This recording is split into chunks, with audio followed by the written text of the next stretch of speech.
Bismillahirrahmanirrahim. Assalamualaikum warahmatullahi wabarakatuh. Waalaikumsalam warahmatullahi wabarakatuh. Siar Majelis Talim, kurang semangat. Siar Majelis Talim, Kendari bergerak, BKMT maju jaya. Alhamdulillah. Alhamdulillahirabbil alamin wa bihi nasta'inu ala umuri waddin. Asyhadu an la ilaha illallah wahdahu la syarikalah wa asyhadu anna Muhammadan abduhu wa rasuluh. Pemirsa Sultra TV, alhamdulillah kita berjumpa lagi dalam program acara Siar Ramadan. Hari ini kita membahas topik tentang puasa Ramadan membentuk pribadi yang tangguh. Bersama ustaz kita hari ini tidak asing lagi di Sulawesi Tenggara, Bapak Dr. Jahada SAG MPDI. Assalamualaikum Pak Ustaz. Untuk membahas topik ini sudah bersama-sama kita pengurus dan anggota BKMT dari Kecamatan Kadia dan Kecamatan Nambo di tengah-tengah kota Kendari, dan satunya di ujung di Pulau Bungkutoko di Kecamatan Nambo. Kecamatan Nambo yang warna merahnya terang, kalau Kecamatan Kadia yang warna pink. 25 tahun ke atas tetap cantik. Baik pemirsa, ibu-ibu, kita dengarkan pemaparan, sebentar kita lanjutkan dengan diskusi. Kami persilakan Pak Ustaz. Bismillahirrahmanirrahim. Assalamualaikum warahmatullahi wabarakatuh.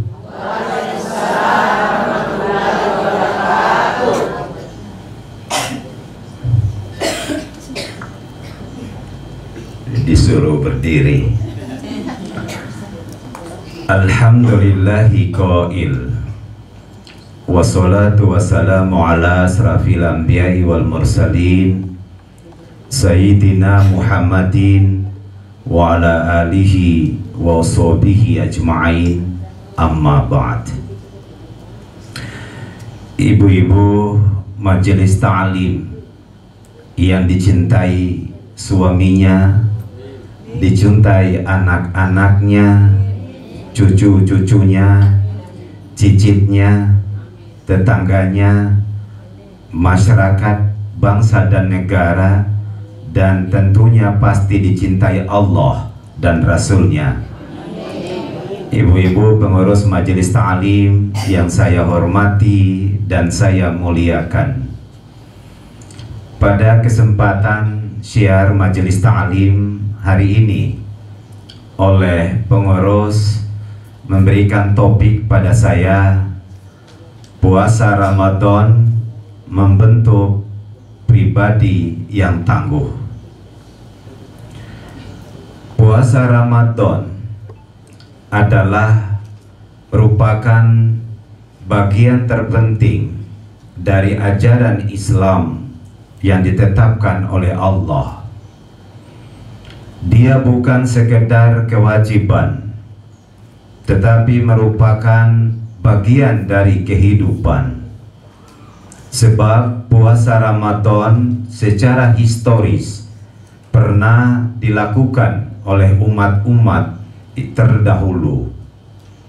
Dia bukan barang baru, tetapi dia adalah barang yang terus berjalan dalam sistem kehidupan manusia. Lagi pula orang yang puasa Ramadan yang dipanggil hanyalah orang-orang yang spesial, orang-orang yang istimewa. Allah tidak panggil orang kafir, tidak juga orang musyrik, apalagi orang ateis. Karena Allah tahu ketiga golongan itu termasuk orang-orang yang tidak bertanggung jawab dan tidak mau memikul amanah yang paling berat. Orang beriman adalah makhluk pilihan. Dia percaya dan yakin eksistensi Tuhan, sehingga dalam perjalanan kehidupannya orang beriman harus dididik, dibimbing dan diarahkan oleh Allah agar tidak tergelincir pada jalan yang tidak benar. Orang beriman adalah orang yang sabar, orang yang amanah, orang yang star dari titik kebaikan dan kebenaran, dan yang dituju adalah kebenaran yang bersifat mutlak, yaitu Allah. Kalau demikian adanya, bagaimanakah puasa Ramadan membentuk pribadi yang tangguh? Orang-orang yang memiliki pribadi yang tangguh adalah orang-orang yang melihat kesulitan sebagai tantangan. Demikian orang berpuasa. Siang hari ia berhadapan dengan sebuah realitas yang tidak bisa dipisahkan dari kehidupannya. Ia harus melepas waktu tertentu untuk tidak mengikuti kebiasaannya. Jika waktu pagi hari kita minum kopi, kita sarapan nasi kuning atau nasi goreng, lalu sebelum jam siang atau jam 12 kita mulai makan cemilan, dan siang hari kita makan sayur, asam, kemudian buah-buahan dan lain sebagainya, lalu pada waktu sore ditambah lagi dengan cemilan atau makan tebuh bagi ibu-ibu yang masih punya gigi, dan tidak punya gigi minum air tebuh. Masih ada kesempatan.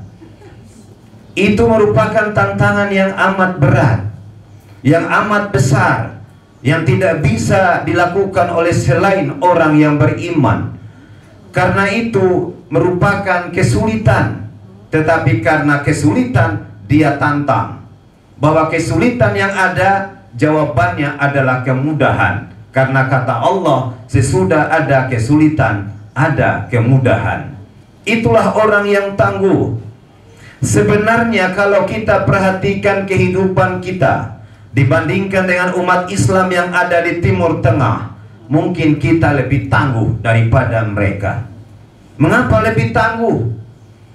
Orang di Timur Tengah seperti Arab Saudi, puasanya biasa-biasa saja. Apalagi berkaitan dengan laki-laki. Keluar rumah, yang dilihat wanita-wanitanya semua mengenakan pakaian yang menutup aurat. Ada yang pakai cadar, ada juga yang tidak pakai cadar. Tapi orang Islam di Indonesia yang puasa, keluar rumah, di tengah jalan dapat orang yang pakaiannya belum lengkap, lihat betis yang mulus seperti ikan cekalang, pakai jilbab tapi press body seperti lapa-lapa.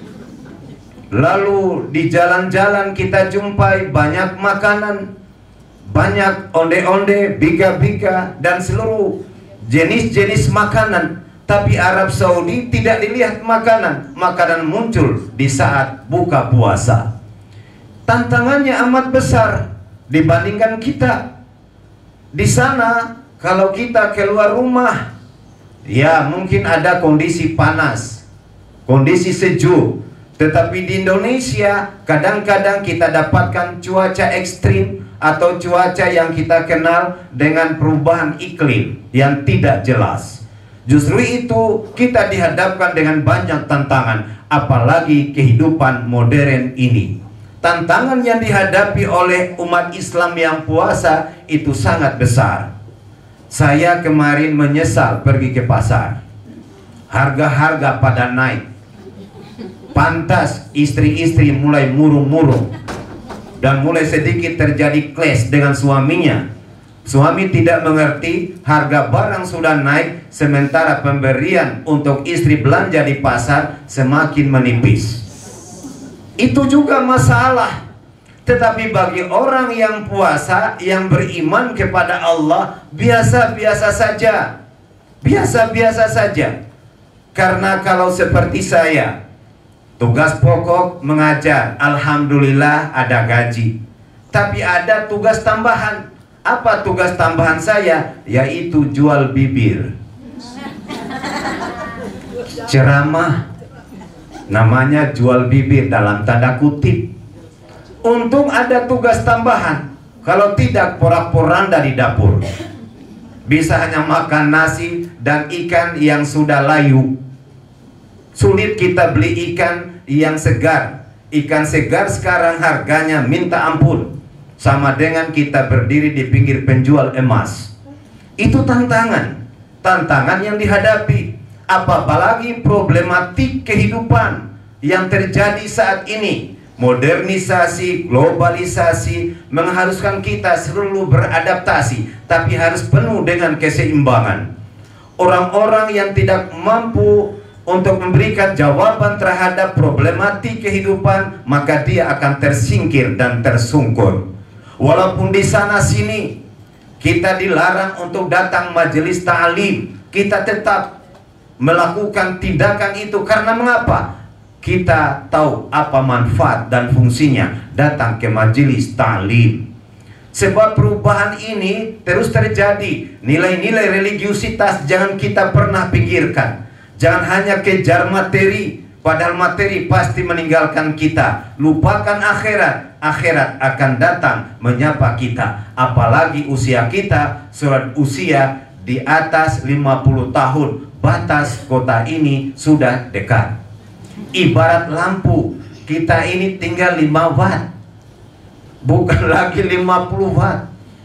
Cahayanya tidak lagi terang. Ini terang, tapi kalau 5 watt itu biasanya dipakai lampu tidur. Jadi sudah dekat-dekat. Jadi perbanyak memang beramal kepada Allah. Dengan apa? Menjadikan diri sebagai orang yang tangguh dalam melihat permasalahan yang ada. Permasalahan itu sebagai problematik yang memang indah kalau kita laksanakan dan ikuti dengan sebaik-baiknya. Asal kita selalu memiliki sandaran vertikal kepada Allah Subhanahu wa ta'ala. Yang kedua, bahwa orang yang tangguh, orang puasa menciptakan orang yang tangguh. Dia punya mimpi-mimpi. Dia punya mimpi-mimpi, tetapi mimpinya itu sangat realistis. Dia punya mimpi, tapi realistis. Tidak mimpi dalam bentuk angan-angan. Artinya, dia mengimpikan bahwa pada tahun ini saya harus berpuasa dan tidak boleh kalah, terkecuali perempuan. Karena kadang-kadang, mohon maaf, dia didatangi oleh temannya matahari. Karena suka didatangi temannya matahari, ya terpaksa dia harus batal puasanya atau tidak puasa. Tetapi kehidupan masa depan, kita harus menghendaki kita tidak tersingkir dari perjalanan lurus yang menuju Allah. Kita tetap konsisten jalan di atas jalan yang lurus. Karena jalan di atas jalan yang lurus yang kita jumpai adalah BTN surga. Tapi kalau jalan pada jalan yang tidak lurus, bengkok di sebelah kiri, yang kita jumpai BTN neraka. Muka sudah tua, tidak bagus lagi, ketemu lagi neraka. WDD, nyalanya lebih bagus itu, seperti kayu bakar yang disiram bensin. Nah, ini masalah. Mimpi-mimpi kita termasuk anak-anak cucu-cucu kita. Suatu saat jangan kita mimpikan mereka menjadi orang yang kaya raya, tetapi kita impikan mereka punya akhlak dan moral yang bagus. Karena banyak orang-orang yang tidak sukses dalam hidupnya, mendidik anaknya menjadi orang yang kaya raya, akhirnya orang tuanya diterlantarkan. Tetapi kalau mendidik anak menjadi orang yang punya akhlak, punya moral, punya etika yang bagus, walaupun kita sudah tua bangka, kita merasa asik dan senang serta bahagia berada di sisi anak-anak kita yang punya akhlak dan moral yang tinggi. Karena merekalah yang memperhatikan kita. Mereka tidak tega untuk mengirim kita di panti jompo atau membiarkan kita tinggal dalam sebuah rumah yang reot yang berada di belakang rumahnya yang mewah. Tetapi dia selalu memperhatikan kepentingan dan kebutuhan hidup kita. Itu yang harus kita impikan. Dan impian itu sangat realistis caranya. Bagaimana kita mendidik, memberikan contoh teladan dalam kehidupan mereka. Salah satunya adalah sering-sering datang ke majelis ta'lim, sehingga mereka juga termotivasi untuk banyak menuntut ilmu. Kemudian, orang yang puasa akan menciptakan pribadi yang tangguh. Dia selalu percaya diri. Karena dia percaya diri, maka dia tidak mau melemahkan diri. Orang yang tidak percaya diri pasti melemahkan diri. Sedikit-sedikit dia berkata, saya ini kasihan orang bodoh. Jangan. Itu menghina diri sendiri. Saya ini kasihan tidak pakaian bagus seperti ibu itu karena saya ini orang miskin. Benarkah ibu orang miskin? Allah tidak menciptakan orang miskin. Yang dia ciptakan adalah orang kaya dan berkecukupan. Orang miskin itu hanya ciptaan manusia, bukan ciptaan Allah. Bentukan manusia, kebiasaan manusia adalah manusia sendiri yang memosisikan dirinya pada tempat yang terhina seperti itu. Kalau memang dia bersikeras bahwa saya miskin benar, tidak punya apa-apa, coba saya tanya kalau begitu. Kalau memang engkau orang miskin, ada seorang mencari mata untuk dia pasang mata yang baru karena matanya telah rusak. Maukah ibu-ibu dicongkel matanya dua-duanya, dikasih orang itu, nanti dikasih uang 2 miliar? Bagaimana ibu? Mau tidak? Tidak mau. Ada seorang yang jantungnya sudah tidak baik. Kata dokter, jantungmu akan baik kalau ada namanya cangkok jantung. Maukah jantung ibu dikasih orang itu dan ibu langsung mati dan dikasih uang 1 triliun? Ada orang yang lidahnya sudah rusak, tidak mampu lagi mengecap makanan, dia tidak rasakan lagi. Dan kata dokter, kalau diamputasi dan diambilkan lidah yang masih normal dan disambung, Anda masih bisa makan dan minum dan enak. Maukah ibu dipotong lidahnya sampai di pangkalnya, nanti dikasih uang 500 miliar? Tidak mau. Lalu saya katakan kepada orang yang miskin itu, Bunda, Anda, hai fulan, mengapa engkau tega berkata saya ini miskin, padahal 1 tangan saja tidak bisa dihargai 1 miliar. Betapa kayanya Anda, tetapi mengapa Anda berani berkata saya miskin? Anda tidak miskin, tapi Anda tidak pandai bersyukur terhadap nikmat yang diberikan Allah kepada Anda. Betul tidak, Bu? Nah, justru itu mimpi-mimpi kita harus mimpi yang baik, tetapi harus realistis. Makanya mimpi yang realistis itu adalah mimpi yang sesuai dengan kapasitas. Makanya ada orang yang tidak diterima doanya oleh Allah karena mimpinya tidak realistis. Ada yang tidak diterima, padahal Allah sampaikan, ud'uni astajib lakum, berdoalah kalian pasti aku kabulkan. Tapi ada orang sudah lama berdoa tapi tidak dikabulkan. Lalu saya tanya mengapa dan bagaimana cara berdoa. Mungkin dia berdoa seperti pernah saya sampaikan, terlalu mangoa, terlalu rakus dia berdoa. Contohnya, Allah panjangkan usiaku 1000 tahun seperti Adam alaihissalam. Nah, Allah terima doanya, 1000 tahun saya akan hidupkan kau. Lalu malaikat disuruh, malaikat catat 1000 tahun orang ini akan hidup dan saya beri kesempatan. Tapi malaikat bilang, Allah, di catatan buku ilin ini hari kiamat tinggal 500 tahun. Tidak apa-apa, sudah terlanjur. 500 tahun yang akan datang, hari kiamat tiba. Semua bumi, langit hancur berantakan, manusia semua mati. Yang hidup tinggal 1 orang. Lalu kamu hidup di mana? Hidup saja di Rujak wali kota ini susah sendiri, apalagi hidup pada dunia yang tidak jelas. Makanya kalau berdoa jangan terlalu mangoa, jangan terlalu rakus. Berdoalah, Allah panjangkan usia ibadahku, usia takwaku, itu yang lebih utama. Dan kadang-kadang juga ada orang berdoa tidak sesuai kapasitas. Tidak sesuai kapasitas. Allah jadikan aku rektor universitas. Itu doanya, berdoa kepada Allah. Tidak diterima doanya. Lalu ditanya, kamu tamatan apa? Tidak tamat SD. Sampai kau mati tidak akan pernah diterima. Jadi harus sesuai dengan kapasitas supaya bisa diterima oleh Allah. Karena topiknya bukan doa, maka saya kembali ke laptop, persoalan yang berkaitan dengan ketangguhan. Yang ketiga tadi ya. Yang keempat. Yang ketiga, percaya pada diri sendiri. Tadi sudah ya? Sudah. Sekarang keempat. Yang keempat adalah tunjukkan bakat yang terpendam. Jangan disimpan-simpan. Memang dia sudah nenek-nenek, tapi jangan sampai dia pintar menyanyi dangdut koplo. Iya, dengan nada yang bagus, nada orang-orang yang tidak punya gigi, kan ada juga itu nadanya. Jangan sampai dia hebat, atau dia punya bakat menjadi seorang penyanyi ya nyanyian gambus daerah, itu juga. Atau ada bakat membuat kue yang memang modelnya lain dengan orang lain, seperti kue labu. Buat kue labu. Kue labu itu satu buah labu dilubangi, lalu dibuka dia punya biji-biji, simpankan kue banyak-banyak di dalamnya, baru goreng. Nah, itu namanya bakat terbaru, namanya kue labu. Misalnya begitu. Atau cara membuat sinonggi tidak seperti yang dibuat ibu-ibu yang kita lihat itu, seperti model yang dilakukan oleh orang-orang India. Itu kan berbagai macam gaya.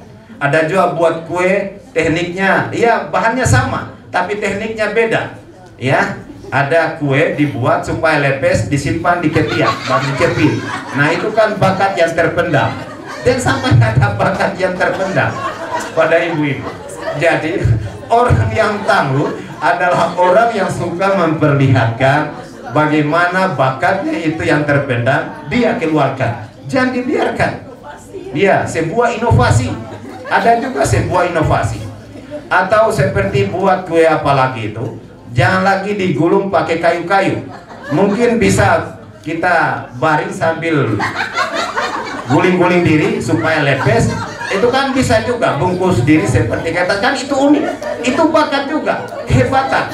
Seperti ibu siapa ini yang tukang perbaiki orang yang patah tangannya, yang lagi viral, itu kan hebat, itu hebat dia. Suku Dayak itu Ibu Nur.